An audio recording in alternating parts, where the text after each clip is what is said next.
ಪ್ರಿಯಾ ನನ್ನ ಯೂಟ್ಯೂಬ್ ಕುಟುಂಬಕ್ಕೆ ಮತ್ತೊಮ್ಮೆ ನನ್ನ ಪುಟ್ಟ ಪ್ರಪಂಚಕ್ಕೆ ಸ್ವಾಗತ. ತುಂಬ ದಿನ ಆಯಿತು ವಿಡಿಯೋ ಅಪ್ಲೋಡ್ ಮಾಡಿ. ಇದು ಆ್ಯಕ್ಚುಲಾಗಿ ಯುಗಾದಿ ಹಬ್ಬದಲ್ಲಿ ಮಾಡಿರುವಂತಹ ಒಬ್ಬಟ್ಟು, ಆದರೆ ಫುಲ್ಲು ಈಸಿಯಾಗಿ ಹೇಗೆ ಮಾಡೋದು ಅಂತ ಹೇಳ್ತಾ ಇದ್ದೀನಿ. ಇದನ್ನು ಒಬ್ಬಟ್ಟು ಮಾಡೋದು ತೋರಿಸ್ತೀನಿ ಅಂತ ಹೇಳ್ಬಿಟ್ಟು ಕುಕ್ಕರ್ ತೋರಿಸ್ತಾ ಇದ್ದಾರೆ ಅಂತ ಅಂದ್ಕೊಂಡ್ರೆ, ನಾನು ನಿಮ್ಗೆ ಹೇಳಿದೆ ಒಂದಷ್ಟು ವಸ್ತುಗಳನ್ನ ತಂದಿದ್ದೆ ಅಂತ. ಸೊ ಅದರಲ್ಲಿ ಕುಕ್ಕರ್ ಕೂಡ ಒಂದು ಅವತ್ತು ತೋರಿಸೋದಕ್ಕಾಗಿಲ್ಲ, 2 ಲೀಟರ್ದು ಕುಕ್ಕರ್ ಮತ್ತು ಮಿಕ್ಸಿ ಎಲ್ಲ ಇವತ್ತೇ ಫಸ್ಟ್ ಯೂಸ್ ಮಾಡಿರೋದು. 1 ಪಾವು ಕಡಲೆಬೇಳೆ ತೊಗೊಂಡಿದ್ದೀನಿ, 4 ಏಲಕ್ಕಿ ಮತ್ತು ಒಂದು ಓಳ್ ತೆಂಗಿನಕಾಯಿ ಮತ್ತು ಮೈದಾ ಹಿಟ್ಟು ಎಷ್ಟು ಬೇಕಂತ ನಿಮ್ಗೆ ನೆಕ್ಸ್ಟ್ ಹೇಳ್ತೀನಿ. ಮತ್ತು ಬೆಲ್ಲ. ದೊಡ್ಡ ಹಚ್ಚಾದರೆ 1 ಹಚ್ಚು ಸಾಕಾಗುತ್ತೆ, ಸಣ್ಣ ಹಚ್ಚಾದರೆ 2 ಹಚ್ಚು ಬೇಕಾಗುತ್ತೆ. ಇದು kg ಲೆಕ್ಕದಲ್ಲಿ ತೊಗೊಂಡಿರೋದು, ಹಾಗಾಗಿ 1/4 kg ಅಷ್ಟು ಅಂತ ಅಂದ್ಕೊಳ್ಳಿ. ಅದಕ್ಕಿಂತ ಸ್ವಲ್ಪ ಕಡಿಮೆನೇ ಹಾಕ್ಕೊಳ್ಳಿ. ಮೊದಲು ಕಡಲೆಬೇಳೆಯನ್ನು ತೊಳ್ಕೊಬೇಕಾಗುತ್ತೆ. ಬೇಳೆ ಅಥವಾ ಕಡಲೆಬೇಳೆ ಯಾವುದ್ರಲ್ಲಿ ಮಾಡಿದ್ರೂ ಆಗುತ್ತೆ, ಆದರೆ ಬೇಳೆ ಸ್ವಲ್ಪ ಬೇಗ ಬೆಂದೋಗ್ಬಿಡುತ್ತೆ. ಕಡಲೆಬೇಳೆ ಆದರೆ ಕರೆಕ್ಟಾಗಿ ಬೇಯುತ್ತೆ. ನಾನಿಲ್ಲಿ 1 ಪಾವು ಅಳತೆಯಲ್ಲಿ ಮಾಡ್ತಾಯಿದ್ದೀನಿ. ಅದನ್ನು ನೋಡಿಕೊಂಡು ನೀವು 2 ಪಾವು 3 ಪಾವೆಲ್ಲ ಮಾಡ್ಕೋಬಹುದು. 1 ಪಾವು ಕಡಲೆಬೇಳೆ ತೊಗೊಂಡಿರೋದ್ರಿಂದ 1 ಪಾವು ಮೈದಾ ಹಿಟ್ಟು ತೊಗೋತಾ ಇದ್ದೀನಿ. ಕಣ್ಕುಕ್ಕೂ ಹೂರ್ಣಕ್ಕೂ ಅಲ್ಲಿಗಲ್ಲಿಗೆ ಸರಿ ಹೋಗುತ್ತೆ. ನಾನಿಲ್ಲಿ 1/2 ಸ್ಪೂನು ಅರಿಶಿಣವನ್ನು ಹಾಕ್ತಾಯಿದ್ದೀನಿ. ಅದು ಆಪ್ಷನಲ್, ನೀವು ಬೇಕು ಅಂದರೆ ಹಾಕ್ಕೊಳ್ಳಿ, ಬೇಡ ಅಂದರೂ ಚೆನ್ನಾಗಿ ಕಾಣುತ್ತೆ ಒಬ್ಬಟ್ಟು. ಸ್ವಲ್ಪನೇ ನೀರು ಹಾಕ್ಕೊಳ್ತಾ ಸ್ವಲ್ಪ ತೆಳುವಾಗೆ ಕಲಿಸ್ಕೋಬೇಕಾಗತ್ತೆ. ಚಪಾತಿ ಹಿಟ್ಟಿನ ಹದಕ್ಕೆ ಬೇಡ, ಸ್ವಲ್ಪ ತೆಳುವಾಗೆ ಕಲಿಸ್ಕೊಳ್ಳಿ. ನೋಡಿ, ಇಷ್ಟು ತೆಳುವಾಗಿರಬೇಕಾಗತ್ತೆ. ಇದು ಕಲಸಾದ್ಮೇಲೆ 5 ನಿಮಿಷ ಬಿಡಬೇಕಾಗತ್ತೆ, ಯಾಕಂದರೆ ಎಣ್ಣೆ ಈಗಲೇ ಹಾಕ್ಬಿಟ್ರೆ ಹಿಟ್ಟು ಅರಳೋದಿಲ್ಲ. ಹಾಗಾಗಿ 5 ನಿಮಿಷ ಬಿಟ್ಟು 5 ನಿಮಿಷ ಆದಮೇಲೆ ಎಣ್ಣೆಯನ್ನು ಹಾಕಿ 1 ಟೇಬಲ್ ಸ್ಪೂನಲ್ಲಿ 4-5 ಸ್ಪೂನ್ ಹಾಕಿದ್ರೆ ಸಾಕಾಗುತ್ತೆ. ಇಷ್ಟು ಅಳತೆಗೆ ಎಣ್ಣೆಯನ್ನು ಹಾಕಿದ್ಮೇಲೆ ಚೆನ್ನಾಗಿ ನಾದಬೇಕಾಗುತ್ತೆ. ಚೆನ್ನಾಗಿ ನಾದಿ 1/4 ಗಂಟೆ ಅಥವಾ 20 ನಿಮಿಷ ಬಿಟ್ಟರೆ ಸಾಕಾಗುತ್ತೆ. ಮೊದಲೆಲ್ಲ ಒಬ್ಬಟ್ಟು ಮತ್ತು ವಡೆಗೆಲ್ಲ ಕಲ್ಲಲ್ಲೇ ರುಬ್ಕೊಳ್ಳೋರು, ಅಂದರೆ ಒಳ್ಕಲ್ಲಲ್ಲೇ ರುಬ್ಕೊಳ್ಳೋರು. ಇವಾಗೆಲ್ಲ ಮಿಕ್ಸಿ ಬಂದಮೇಲೆ ಮಿಕ್ಸಿಲೇ ರುಬ್ಕೊಳ್ಳೋದು. ಕಾಯಿ, ಕಡಲೆಬೇಳೆ ಮತ್ತು ಬೆಲ್ಲ ಎಲ್ಲ ಒಟ್ಟಿಗೆ ಹಾಕ್ಕೊಂಡ್ಬಿಟ್ರೆ ತೆಳುವಾಗಿಬಿಡುತ್ತೆ. ಹಾಗಾಗಿ ಈ ಮೆಥಡಲ್ಲಿ ಟ್ರೈ ಮಾಡಿ, ತುಂಬ ಚೆನ್ನಾಗಿ ಹೋಳಿಗೆ ಬರುತ್ತೆ. ಇದಕ್ಕೆ ಕಡಲೆಬೇಳೆಯನ್ನು ಪೂರ್ತಿ ಬೇಯಿಸ್ಕೋಬಾರ್ದು, 1/4 ಭಾಗ ಬೆಂದಿದ್ರೆ ಸಾಕಾಗುತ್ತೆ. ಅಂದರೆ ಇಷ್ಟು ಬೆಂದಿರಬೇಕು, ಕರೆಕ್ಟಾಗಿ ಬೆಂದಿರಬೇಕು. ಜಾಸ್ತಿ ಬೇಯಿಸ್ಬಿಟ್ರೆ ಪೌಡರ್ ಆಗೋದಿಲ್ಲ. ಇದು ಬಿಸಿ ಇರುವಾಗ ಮಿಕ್ಸಿಗೆ ಹಾಕ್ಕೊಳ್ಳೋದು ಬೇಡ ಅಂತ ಪೂರ್ತಿ ತಣ್ಣಗೆ ಮಾಡ್ಕೋತಾ ಇದ್ದೀನಿ ನಾನು. ನೋಡಿ, 1/4 ಗಂಟೆ ಬಿಟ್ಟಿದ್ದೆ, ಎಷ್ಟು ಚೆನ್ನಾಗಿ ಸಾಫ್ಟಾಗಿ ಎಳೆದ್ರೆ ಒಂಥರ ರಬ್ಬರ್ ಥರ ಬರ್ತಿದೆ. ನೋಡಿ, ಈ ಥರ ಇದ್ದರೆ ಚೆನ್ನಾಗಿರುತ್ತೆ. ಬೆಲ್ಲ ಸ್ವಲ್ಪ ಸಾಫ್ಟ್ ಇತ್ತು ಅಂದ್ಬಿಟ್ಟು ನಾನು ಕೆಚ್ಚು ಹಾಕಿಲ್ಲ, ಆದರೆ ನೀವು ಹಾಕುವಾಗ ಕೆಚ್ಚು ಹಾಕ್ಕೊಳ್ಳಿ. ಸ್ವಲ್ಪನೇ ನೀರು ಹಾಕಿ ಇದನ್ನು ಬೇಯಿಸ್ಕೊಳ್ಳಿ ಬೆಲ್ಲವನ್ನು. ಬೆಲ್ಲ ಬೇಯುವಷ್ಟರಲ್ಲಿ ಏಲಕ್ಕಿ ಮತ್ತು ಕಾಯಿಯನ್ನು ಇವಾಗ ಪುಡಿ ಮಾಡ್ಕೊತಾ ಇದ್ದೀನಿ. ನನಗೂ ಕೂಡ ನನ್ನ ಫ್ರೆಂಡ್ ಹೇಳ್ಕೊಟ್ಲು, ನನ್ನ ಫ್ರೆಂಡಿಗೆ ಅವರ ದೊಡ್ಡಪ್ಪನ ಮಗಳು ಹೇಳ್ಕೊಟ್ಟಿದ್ದಂತೆ. ಸೊ ಫುಲ್ ಈಸಿ ಅನ್ನಿಸ್ತು. ಮೊದಲೊಂದು ಸಲ ಮಾಡಿದೆ, ಇದು 2ನೇ ಸಲ ಮಾಡ್ತಿರೋದು. ಮೊದಲಿಗೆ ಇವಾಗ ಕಾಯಿ ತುರಿಯನ್ನು ನಾನು ಪೌಡರ್ ಮಾಡ್ಕೊತಾ ಇದ್ದೀನಿ.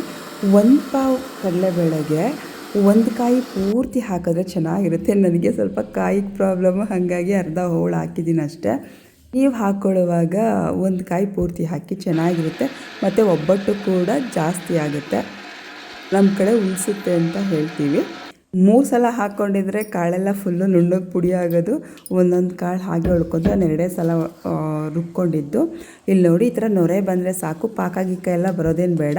ಈ ರೀತಿ ನೊರೆ ಬಂದರೆ ಸಾಕು. ಬಂದಾಗ ಕಡಲೆಬೇಳೆ ಪುಡಿ ಮಾಡ್ಕೊಂಡಿದ್ವಿ ಅಲ್ವಾ, ಅದನ್ನು ಹಾಕಿ ಸ್ವಲ್ಪ ಹಾಕ್ಕೊಂಡು ತಿರ್ಕೊಂಡ್ರೆ ಗಂಟು ಆಗ್ತಿರ್ಲಿಲ್ಲ. ನಾನು ಸ್ವಲ್ಪ ವೀಡಿಯೋ ಮಾಡ್ಕೊತಿದ್ದೆ, ಒಂದು ಕೈಲಿ ವೀಡಿಯೋ ಮಾಡ್ಕೊತಿದ್ದೆ, ಒಂದು ಕೈಯಲ್ಲಿ ಪೂರ್ತಿ ಎಲ್ಲವನ್ನು ಒಟ್ಟಿಗೆ ಹಾಕ್ಬಿಟ್ಟೆ. ಹಾಗಾಗಿ ಒಂದು ಸ್ವಲ್ಪ ಗಂಟಾಯಿತು, ಇಲ್ಲಾಂದರೆ ಒಂಚೂರು ಗಂಟಾಗೋದಿಲ್ಲ. ಇವಾಗ ಪುಡಿ ಮಾಡ್ಕೊಂಡಿರುವಂತಹ ಕಾಯಿ ತುರಿಯನ್ನು ಹಾಕ್ತಾಯಿದ್ದೀನಿ. ಕಾಯಿ ತುರಿ ಹಾಕಿದ್ಮೇಲೆ ಎಲ್ಲವನ್ನು ಚೆನ್ನಾಗಿ ಅಲ್ಲೇ ಮಿಕ್ಸ್ ಮಾಡಿಕೊಂಡ್ರೆ 1-2 ನಿಮಿಷದಲ್ಲಿ ಎಲ್ಲ ಪೂರ್ತಿ ಹೊಂದ್ಕೊಂಡು ಬಿಡುತ್ತೆ. ತುಂಬ ಚೆನ್ನಾಗಾಗುತ್ತೆ. ನನಗೆ ಮೊದಲೆಲ್ಲ ಒಬ್ಬಟ್ಟು ಮಾಡೋದು ಅಂದರೆ ಕಷ್ಟ ಅಂದ್ಕೊಂಡು ಮಾಡ್ತಾನೆ ಇರಲಿಲ್ಲ. ಬಟ್ ಈ ಮೆಥಡ್ ಗೊತ್ತಾದ ಮೇಲೆ ಒಬ್ಬಟ್ಟು ಮಾಡೋದು ಕಷ್ಟ ಅಂತ ಅನ್ನಿಸ್ತಾನೇ ಇಲ್ಲ. ಸುಮ್ಮನೆ ನೀವು ಹಿಂಗೆ ತಿರುಗಿಸಿದ ತಕ್ಷಣವೇ ಎಲ್ಲ ಮಿಕ್ಸ್ ಆಗಿಬಿಡುತ್ತೆ, ತುಂಬ ಚೆನ್ನಾಗಾಗುತ್ತೆ. ಏಲಕ್ಕಿ ಬೇಕಾದರೆ ಸಪ್ರೇಟಾಗಿ ಕೆಚ್ಚು ಹಾಕ್ಕೊಳ್ಳಿ, ಯಾಕಂದರೆ ನಾನು ಕಾಯಿ ಜೊತೆಗೆ ರುಬ್ಕೊಂಡಿದ್ದರಿಂದ ಏಲಕ್ಕಿ ಒಂದು ಕಾಳುಗಳು ಹಾಗಾಗಿ ಉಳ್ಕೊಂಡಿತ್ತು. ನೋಡಿ, ಕೈಗೊಂದು ಸ್ವಲ್ಪನೂ ಅಂಟೇ ಇರೋ ಹಾಗೆ ಎಷ್ಟು ಚೆನ್ನಾಗಿ ಉಂಡೆ ಆಗ್ತಿದೆ ಅಂತ. ನೀವೇನಾದರೂ ಒಬ್ಬರೇ ಹೋಳಿಗೆಯನ್ನು ಮಾಡ್ತಿದ್ರೆ ಮೊದಲೇ ಹೂರಣವನ್ನು ಈ ರೀತಿ ಉಂಡೆಗಳಾಗಿ ಮಾಡ್ಕೊಂಬಿಡಿ, ಯಾಕಂದರೆ ಬೇಯಿಸುವಾಗ ಈಸಿ ಆಗುತ್ತೆ. ನಾನಿಲ್ಲಿ 1 kg ಹಿಡಿಯುವಂತಹ ಒಂದು ಕವರನ್ನ ತೊಗೊಂಡಿದ್ದೀನಿ. ಪ್ಲಾಸ್ಟಿಕ್ ಯೂಸ್ ಮಾಡಬಾರ್ದು ಅನ್ನೋದು ನನಗೂ ಗೊತ್ತಿದೆ, ಬಟ್ ಬಿಸಿ ಇರೋದಿಲ್ಲ ಅಲ್ವಾ, ಒಬ್ಬಟ್ಟು ತಟ್ಟುವಾಗ ಪೂರ್ತಿ ತಣ್ಣಗಾದ ಮೇಲೆ ತಟ್ಟೋದು ನಾವು. ಹಾಗಾಗಿ ಇದರಲ್ಲಿ ಫುಲ್ಲು ಈಸಿಯಾಗಿ ಬರುತ್ತೆ ಅಂತ ಅಂದ್ಕೊಂಡು ಇದನ್ನು ತೊಗೊಂಡಿದ್ದೀನಿ. 1 kg ಬರುತ್ತಲ್ಲ ಕವರ್, ಇನ್ನೂ ಸಾಫ್ಟ್ ಇರುತ್ತೆ. ಇದು ಸ್ವಲ್ಪ ಹಾರ್ಡೇ ಇದೆ. ಸ್ವಲ್ಪ ಸಾಫ್ಟಾಗಿರೋ ಕವರ್ ಆದರೆ ನಾವು ಹೇಗೆ ತಟ್ತೀವೋ ಹಾಗೆ ಬರುತ್ತೆ ಒಬ್ಬಟ್ಟು. ಮೊದಲು ಕಣಕವನ್ನು ತಗೊಂಡು ಪೇಪರ್ಗೆ ಎಣ್ಣೆ ಹಾಕಿ ಅದ್ರ ಮೇಲೆ ತಟ್ತಾಯಿದ್ದೀನಿ. ಅದ್ರ ಮೇಲೆ ಹೂರಣವನ್ನು ಉಂಡೆ ಮಾಡಿಟ್ಕೊಂಡಿದ್ದಲ್ವ ಅದನ್ನು ಹಾಕ್ತಾಯಿದ್ದೀನಿ. ಫುಲ್ ಸುತ್ತ ಕವರ್ ಮಾಡ್ಕೊತಾ ಇದ್ದೀನಿ. ಕಣಕವನ್ನು ಕರೆಕ್ಟಾಗಿ ತಟ್ಕೊಳ್ಳಿ. ಮಧ್ಯ ಮಂದ ಬರೋದು, ಸುತ್ತ ತೆಳುವಾಗಿ ಬರೋದು, ಆ ಥರ ಆದರೆ ಒಂದೊಂದು ಕಡೆ ಕಿತ್ತೋಗ್ಬಿಡುತ್ತೆ. ಕವರ್ ಏನು ಸಪ್ರೇಟಾಗಿ ಕಟ್ ಮಾಡ್ಕೊಳ್ಳೋದು ಬೇಡ, ಒಂದು ಸೈಡ್ ಮಾತ್ರ ಕಟ್ ಮಾಡಿಕೊಂಡು ಪೂರ್ತಿ ಹಾಳೆ ಬರುತ್ತಲ್ವ, ಸೊ ಕೆಳಗಡೆ ಉಂಡೆಗಳನ್ನ ಇಟ್ಟು ಮೇಲ್ಗಡೆ ಅದೇ ಕವರ್ನ ಮಡಚಿ ಅದ್ರ ಮೇಲೆ ಹೀಗೆ ತಟ್ಟಬೇಕಾಗತ್ತೆ. ಕೈಗೆ ಒಂದು ಸ್ವಲ್ಪನೂ ಅಂಟ್ಕೊಳ್ಳೋದಿಲ್ಲ. ಕವರ್ಗೆ 2 ಕಡೆ ಎಣ್ಣೆ ಸವರಿರ್ತೀವಿ ಮೊದಲೇ ಅಲ್ವಾ, ಸೊ ಹಾಗಾಗಿ ನೀವು ಎಷ್ಟು ದೊಡ್ಡದಾಗಿ ಬೇಕೋ ಹೋಳಿಗೆ ಅಷ್ಟು ದೊಡ್ಡದಾಗಿ ತಟ್ಕೊಬಹುದು. ಇಲ್ಲ ನಮಗೆ ಬೇಡ ಪುಟಾಣಿ ಹೋಳಿಗೆನೇ ಇಷ್ಟ ಅಂದರೆ ನೀವು ಹಾಗೆ ಕೂಡ ಮಾಡ್ಕೋಬಹುದು. ಈ ರೀತಿ ಒಂದು ಸಲ ಟ್ರೈ ಮಾಡಿ, ನಿಜವಾಗ್ಲೂ ತುಂಬಾ ಈಸಿ ಅಂತ ಅನಿಸುತ್ತೆ. ಟೇಸ್ಟ್ ಕೂಡ ತುಂಬ ಚೆನ್ನಾಗಿರುತ್ತೆ. ಈ ವಿಡಿಯೋ ಇಷ್ಟ ಆದರೆ ಒಂದು ಲೈಕ್ ಮಾಡಿ. ಫಸ್ಟ್ ಟೈಮ್ ನನ್ನ ಚಾನಲ್ನ ನೋಡ್ತಿರೋರು ಸಬ್ಸ್ಕ್ರೈಬ್ ಮಾಡ್ಕೊಳ್ಳೋದನ್ನ ಮರಿಬೇಡಿ. ಇವಾಗ ನಾನು ಇದನ್ನು ಎತ್ತಿ ತವದ ಮೇಲೆ ಹಾಕ್ತಾಯಿದ್ದೀನಿ.